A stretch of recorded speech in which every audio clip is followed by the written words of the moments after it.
The phone buzzed at exactly 11:47 p.m. Sarah stared at the screen, her heart pounding as she read the message that would change everything. "We know what you did. Pay us 50,000 naira, or we tell everyone your secret." Her hands shook as she realized the men she had trusted most had turned into her worst nightmare. But let me take you back to where it all began. The birthday that changed everything. 6 months earlier, Sarah woke up on her 40th birthday in her small apartment in Lagos. The silence was deafening. No flowers, no calls. Just her and the mirror that seemed to mock her with every wrinkle it revealed. "Happy birthday to me," she whispered, trying to smile. Sarah worked as a banker in one of the big banks in Victoria Island. She was smart, successful, and owned her own car. But every family gathering, every wedding, every baby shower reminded her of one thing. She was still single. Her younger sister Rose had called the night before. "Sarah, Mama is asking again. She wants to know when you will bring a man home. You know how she worries." "Tell Mama I'm fine," Sarah had replied, but her heart felt heavy. That morning at work, her colleague Janet noticed her sad face. "What's wrong? It's your birthday." "Nothing," Sarah lied. "Just thinking." But Janet knew better. "Girl, you need to put yourself out there. There are apps now. Dating is easier than before." Sarah had heard about these apps but never tried them. She was old-fashioned. She believed love should happen naturally, like in the movies. "Maybe you're right," Sarah finally said. That evening, alone in her apartment with leftover cake from the office, Sarah downloaded 3 dating apps. Her finger trembled as she created her first profile. What should I write? She wondered aloud. She typed, "Banking professional, 40, looking for genuine connection and friendship." She chose her best photo, the one from her friend's wedding, where she wore a blue dress and smiled widely. She looked happy in that picture, even though she remembered feeling lonely that entire day. Within minutes, her phone started buzzing. Messages poured in. "Hi, beautiful. You look amazing. Can we meet tonight?" Sarah felt a rush of excitement she hadn't experienced in years. Maybe this would work. Maybe her luck was finally changing. The charming trio, the first man to catch her attention, was David. He was 45, owned a construction company, and wrote long messages that made her laugh. His profile showed him in expensive clothes, standing next to a shiny car. "Sarah, you seem like a woman of substance." His first message read, "I would love to take you somewhere nice and show you how a real man treats a lady." They talked for 2 weeks before meeting. David took her to a fancy restaurant in Ikoyi. He was even more handsome in person, with a deep voice and confident smile. "You're different from other women," he told her over dinner. "You have class." Sarah blushed. It had been so long since someone made her feel special. "Tell me about yourself," she said. "I'm a simple man. I build houses for important people. But I'm tired of being alone. I want a wife, someone mature, who understands life." Sarah's heart skipped. A wife? Was he talking about marriage already? Their first day turned into 3 hours of talking and laughing. When David dropped her at home, he held her hand and said, "Sarah, I think God sent you to me." 1 week later, she met James through the same app. James was different from David, quieter, more thoughtful. He was a doctor who claimed to work with an international organization. "I don't usually use these apps," James told her during their coffee date. "But something about your profile spoke to me. You look genuine." James had a gentle way of speaking that made Sarah feel safe. He asked about her dreams, her fears, her family. "I want someone who sees beyond my career," Sarah admitted. "Someone who loves me for who I am inside." "That's exactly what I'm looking for," James replied, reaching across the table to touch her hand. The third man was Michael, a businessman who traveled frequently. He was the most romantic of the three, always sending good morning texts and calling her beautiful names. "My queen," he would say. "You deserve to be treated like royalty." Michael took her shopping, bought her expensive perfume, and made her feel like she was the only woman in the world. Within 2 months, Sarah was juggling relationships with all 3 men. She told herself she was just exploring her options. At 40, she couldn't afford to be picky, but she didn't tell any of them about the others. David, James, and Michael seemed perfect in their own ways.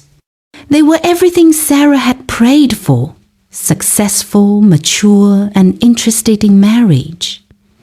David would pick her up for work sometimes, making her colleagues jealous. "Your boyfriend is so handsome," they would whisper. James sent flowers to her office with notes that made her cry happy tears. "To the woman who makes my heart sing."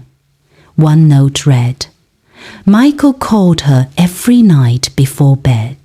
Sleep well, my future wife," he would say.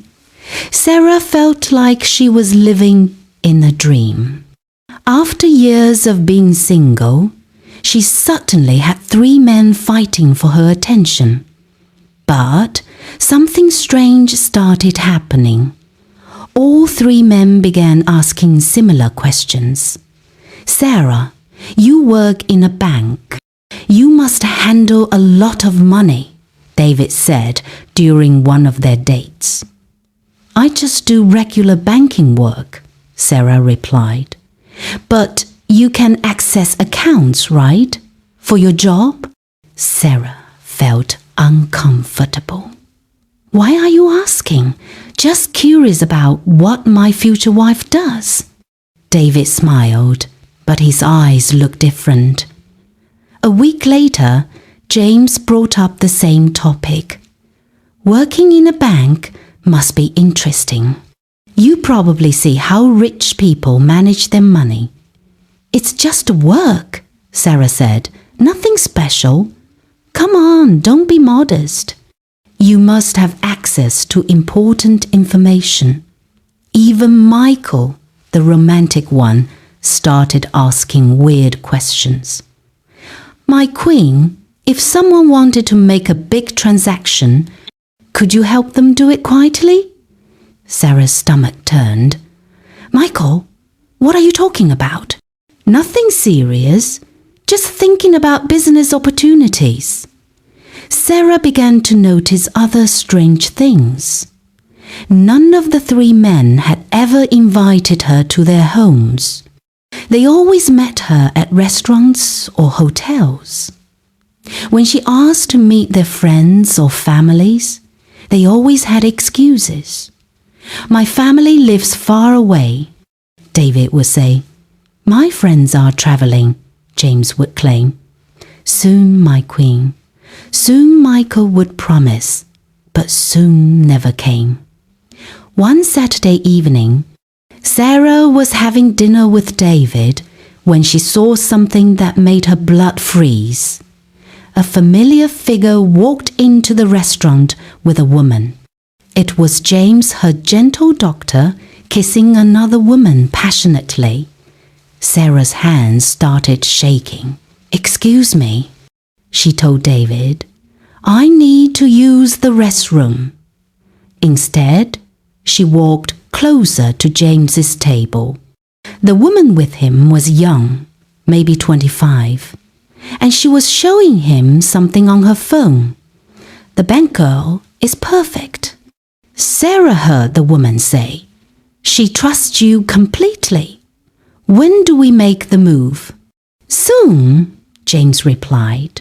"I almost have all her login details. Once I get them, we can clean out some accounts and disappear." Sarah's world collapsed. She stumbled backward, her heart pounding so loud she thought everyone could hear it. She returned to David's table, trying to act normal, but her mind was racing. "Are you okay?"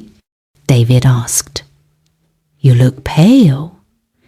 "I'm fine," Sarah lied, studying his face carefully for the first time.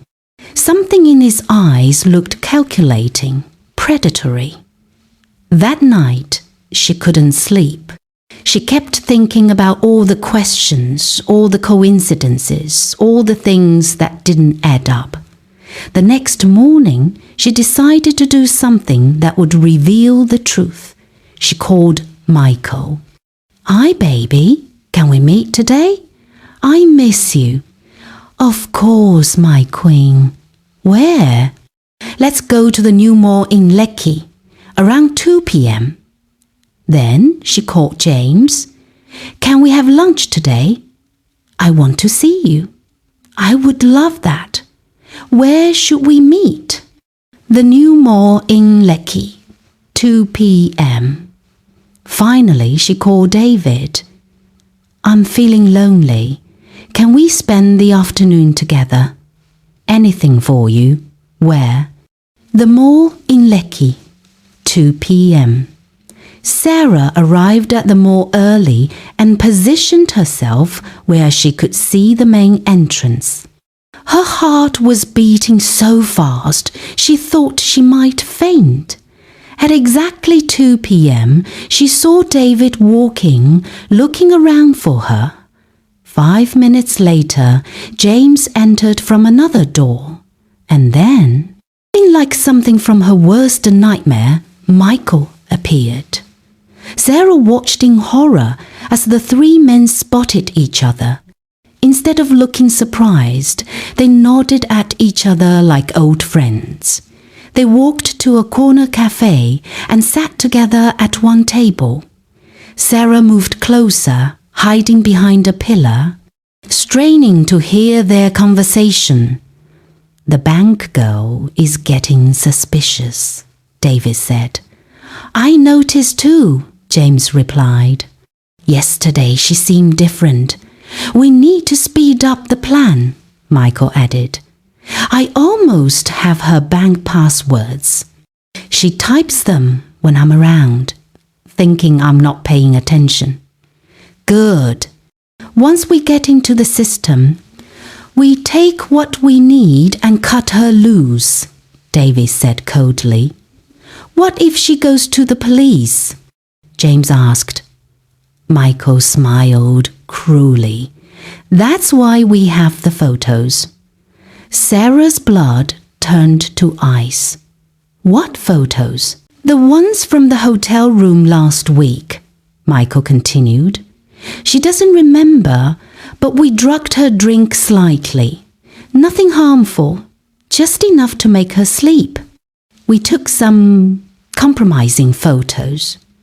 If she tries to expose us, we'll destroy her reputation."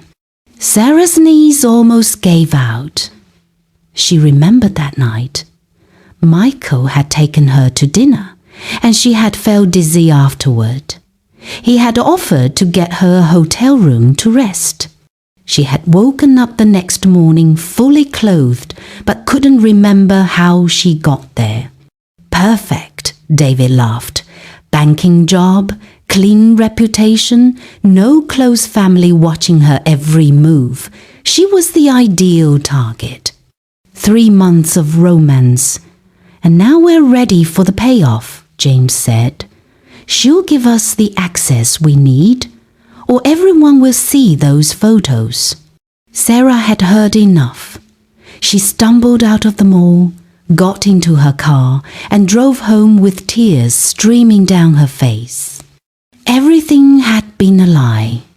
The compliments, the gifts, the talk of marriage, all of it was fake. They had targeted her specifically because she was single, lonely, and worked in a bank. That evening, Sarah sat in her apartment, staring at her phone. She had 17 missed calls from the 3 men and dozens of messages asking where she was. "My queen, are you okay? You missed our date," Michael had texted. "Sarah, I waited for 2 hours. Are you sick?" From James. "Baby, call me back. I'm worried." From David. Sarah wanted to scream. She wanted to call the police immediately. But she knew they were right about one thing. She had no proof except her word against theirs. And if they really had compromising photos. Her phone rang. It was Michael. "Hello?" she answered, trying to keep her voice steady. "My queen, I was so worried. Where were you today?" Sarah took a deep breath. If they wanted to play games, she would play too. "I'm sorry, baby. I had a family emergency. My sister needed help." "Oh no, is everything okay?" "Yes, everything is fine now. Can we meet tomorrow? I have something important to tell you." "Of course. What is it?" Sarah's hands trembled as she spoke the words that would either save her or destroy her completely. "I've been thinking about what you said, about helping with transactions. I think I can help you with something big, but we need to meet somewhere private." The silence on the other end lasted forever. Finally, Michael spoke, and his voice sounded different, colder. "Really? What kind of help?" "I know about some accounts with a lot of money, people who won't notice if some goes missing, but I need to trust you completely first." "You can trust me, my queen. I love you." The word love from his mouth now sounded like poison. "Prove it," Sarah said. "Meet me tomorrow at the Sheraton Hotel, room 314. Come alone and bring proof that you're serious about marrying me." "What kind of proof?" "Surprise me." After hanging up, Sarah made similar calls to David and James, arranging to meet them at different times in the same hotel room. Then she called her friend Janet. "Janet, I need your help with something dangerous. Can you come over?" The next day, Sarah checked into the hotel room early and set up everything she needed. Janet arrived with the equipment they had bought that morning. "Are you sure about this?" Janet asked, setting up the hidden cameras. "I'm sure. They wanted to destroy my life. Now I'm going to expose theirs." Sarah had done her research. She discovered that all 3 men had criminal records. David had been arrested for fraud twice. James wasn't a doctor at all. He was a con artist who had scammed several women. Michael had multiple identity documents and was wanted in 2 states. At 2 p.m., Michael arrived first, carrying flowers and a small box. "My queen," he said, kissing her cheek, "you look beautiful." Sarah smiled, even though her skin crawled at his touch. "What's in the box?" she asked. "Open it." Inside was a fake ring. Sarah could tell it was fake because she had learned to spot fake jewelry from years of watching her colleagues get scammed. "It's beautiful," she lied. "Does this mean we're engaged?" "Yes, my queen. I want to marry you. Now, about this business opportunity." "Tell me about the photos first," Sarah said casually. Michael's face changed completely. The fake smile disappeared. "What photos?" "The ones you took of me at the hotel. The ones you plan to use if I don't cooperate." Michael's eyes turned cold and dangerous. He stepped toward her. "You've been listening to conversations that don't concern you. Just like you've been planning to steal money that doesn't belong to you." Michael grabbed her arm roughly. "Listen carefully. You're going to help us, or everyone you know will see those photos. Your family, your colleagues, your church, everyone. Let me see the photos first. I want to know what you have." Michael pulled out his phone and showed her the screen. Sarah's heart sank as she saw herself unconscious on a bed, positioned to look compromising. But she also noticed something else. The phone number at the top of the screen. "How many copies do you have?" she asked. "Enough. Now, are you going to cooperate or not?" Before Sarah could answer, there was a knock on the door. "Room service," a voice called. Michael frowned. "I didn't order anything." "Maybe the hotel management sent something," Sarah suggested innocently. When Michael opened the door, Davy walked in carrying a briefcase. "What are you doing here?" Michael demanded. "I have a meeting with Sarah," David replied, then froze when he saw Michael. Both men stared at each other, realizing their plan was falling apart. "Where's James?" David asked. "How do you know about James?" Michael shot back.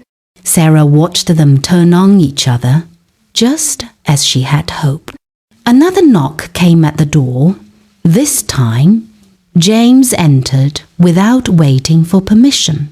"Gentlemen," he said calmly, "I believe we have a problem." All three men looked at Sarah, who was sitting quietly on the bed, no longer looking like a victim. "You played us," David said slowly. "Just like you played me," Sarah replied. "But here's the difference. I'm smarter than you thought." Michael lunged toward her, but Sarah pressed a button on her phone. "I wouldn't do that if I were you," she said. "You see, everything that has happened in this room for the last 30 minutes has been recorded, and those recordings have already been sent to my friend downstairs."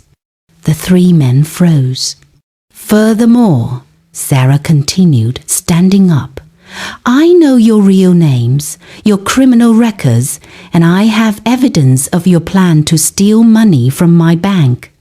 James laughed bitterly. "You have nothing. It's your word against ours." Sarah smiled for the first time in months. "Actually, I have your confession, Michael, admitting to drugging me and taking photos. I have David admitting to planning bank fraud, and I have James admitting that he's not really a doctor." She held up her phone. "All recorded, all already sent to the police." The room fell silent except for the sound of sirens in the distance. 6 months later, Sarah sat in a courtroom watching as all 3 men were sentenced to prison terms. David got 5 years for fraud conspiracy. James got 3 years for identity theft and impersonation. Michael got 7 years for drug-related offenses and attempted blackmail. The compromising photos had been deleted from all their devices, and Sarah's reputation remained intact. But, more than justice, Sarah had found something else, herself. "I can't believe you caught them all," Janet said as they left the courthouse. "You were so brave." "I wasn't brave," Sarah replied. "I was angry. There's a difference."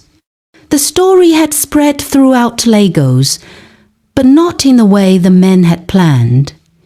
Instead of being seen as a victim, Sarah became known as the woman who outsmarted 3 con artists. Her bank promoted her after learning how she had protected the institution from potential fraud. Her family stopped asking when she would get married and started asking for advice on staying safe online. 1 year after the trial, Sarah was walking through the same mall where she had discovered the truth about the 3 men. She was there to meet someone, but this time it was different. His name was Peter, and she had met him at church, not on a dating app. He was a teacher, divorced with 1 child, and he had never once asked about her job at the bank. "Sorry I'm late," Peter said, hurrying toward her. "My daughter's soccer practice ran long." Sarah smiled. She had met his daughter, his friends, his parents, and his colleagues. Everything about Peter was real and transparent. "It's okay," she said. "I was just thinking." "About what?" "About how different my life is now." Peter took her hand gently. "Better? Different? Or worse? Different." "Much better. I learned that being alone is better than being with the wrong person." "And being with the right person?" Sarah looked into Peter's honest eyes and saw no calculation, no hidden agenda, just genuine affection. Being with the right person is worth waiting 41 years for. As they walked through the mall together, Sarah reflected on everything that had happened. The 3 men had tried to destroy her life, but instead they had taught her valuable lessons. She learned to trust her instincts when something felt wrong. She learned that real love doesn't rush or pressure. She learned that being single was not a weakness to be exploited. She learned that she was stronger than she had ever imagined. 6 months later, Sarah received a message from a young woman named Grace.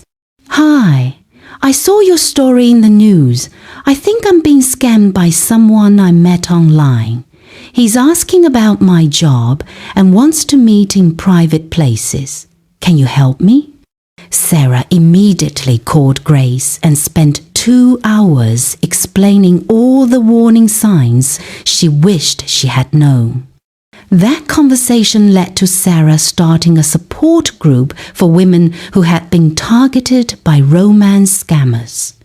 "Ladies," she would tell each new group, "they didn't choose you because you were desperate. They chose you because you had something valuable. Your kindness, your trust, your resources. Don't let anyone make you ashamed of having a good heart." The group grew from 5 women to 50 and then to 500 online members. Sarah's story became a warning and an inspiration. She was no longer known as the single woman at 40, but as the woman who fought back. 2 years after everything happened, Sarah was preparing for her own wedding to Peter. As she looked in the mirror, adjusting her dress, she thought about the journey that had brought her to this moment. She had gone from being a lonely woman desperate for love to being a confident woman who knew her worth. Her phone buzzed with a message from one of the women in her support group. "Sarah, I just wanted to thank you. Because of your story, I recognized the signs when someone tried to scam me last month. You saved me from what you went through. You turned your pain into power for all of us." Sarah smiled and put the phone away. Sometimes the worst things that happen to us become the foundation for the best things that follow. She was single at 40 and men tried to destroy her. But instead of breaking her, they made her stronger. Instead of silencing her, they gave her a voice. Instead of ending her story, they helped her write a better one. As Sarah walked down the aisle toward Peter, she knew that everything had happened exactly as it was meant to. The three men who had tried to use her singleness as a weapon had unknowingly given her the greatest gift of all, the knowledge that she was complete with or without them.